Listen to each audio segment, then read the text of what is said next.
Tell me this, please. There is, please pay attention. There is a spherical cavity. There is a hollow metallic sphere.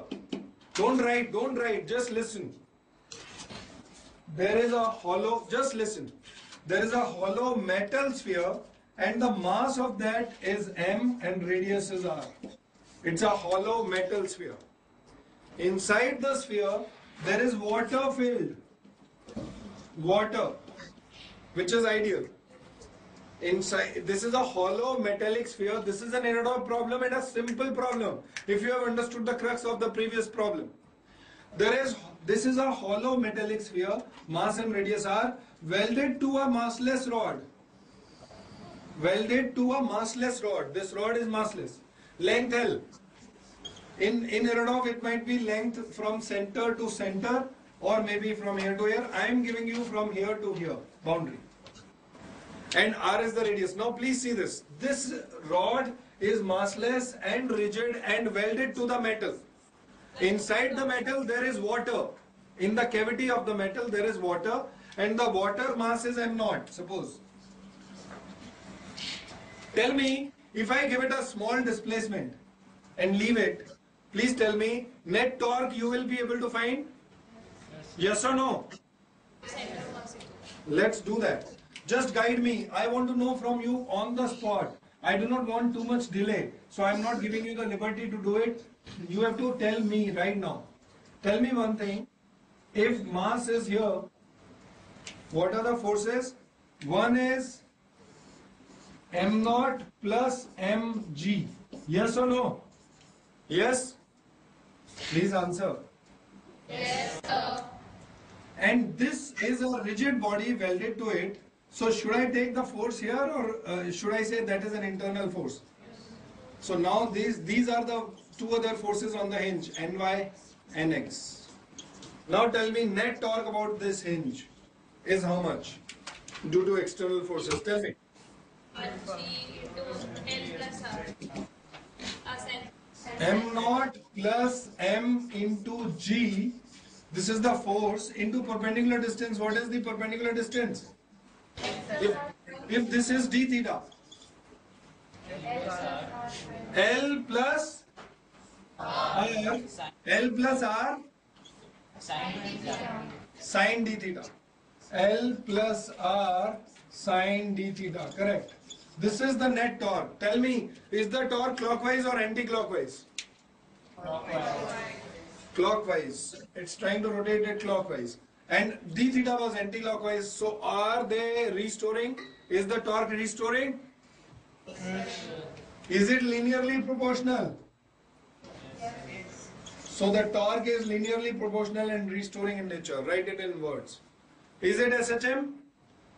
It is. Now the next step will be net torque is equal to I alpha. Can you tell me what will be I? Please tell me. Will the water rotate? No, sir. Will the water rotate? The sphere of water, will it rotate? No, sir. It will not rotate about its own center of mass. Why? Because it's ideal. There will be no. Because if I make the free body diagram of water, the water is acting, the forces acting due to the walls are like this. All of them are passing through the centers. There is no torque about the center of mass of the water. So will the water rotate about its own center? No. So when I write the moment of inertia, tell me clearly.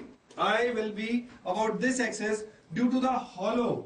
Hollow sphere is 2 by 3 mr square plus rigid body theorem. The sphere is rigidly connected. So what will be the next term? Parallel axis theorem. Yes. I about the axis of the hollow sphere. This is only the sphere. I am not taking water right now.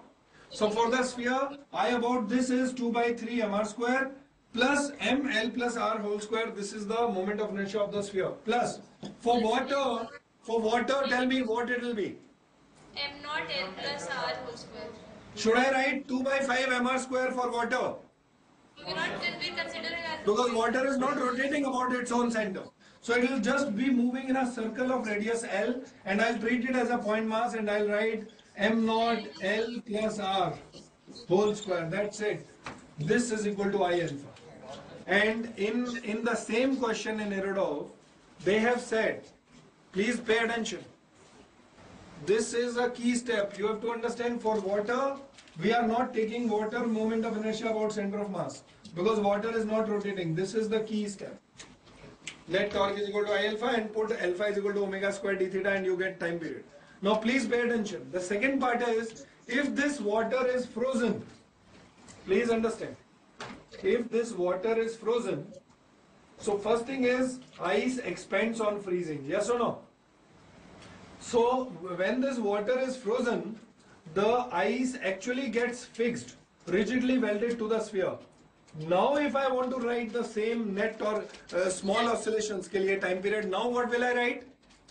2 by 5 m naught Yes. R square plus. There will be one more term, 2 by 5 m naught R square plus this. Now I'll follow rigid body theorem for parallel axis theorem for water also. Now when it becomes ice, it sticks to the sphere and it is rotating with the sphere. Water was frictionless. Water was not rotating. So when there is ice, you will have this one more additional term in moment of inertia, and then you will say. So this is an Irodov problem.